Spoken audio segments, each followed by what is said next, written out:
How to change server in Sausage Man. Hello everyone, welcome back to Crazy Gamer. Sausage Man allows you to change your Battlefield server region, so choosing a server closer to your location can reduce ping, while switching to another region can help you with friends, and here's how you do it.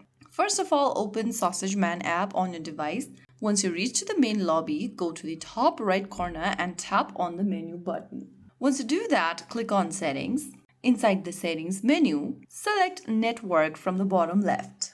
Now, once you're inside this Network tab, under Battlefield Server, you'll see Select a Server drop-down. Click on that and choose the server you want to change to. After selecting one of the servers, click on OK. Make sure to choose the server closest to your location for the lowest ping and smoother gameplay. Playing on a distant server may increase latency and cause lag. So if you're playing with friends, everyone should select the same server or region for the best matchmaking experience. So that's how you change your server in Sausage Man. If you found the video helpful, don't forget to like, share, and subscribe to our channel.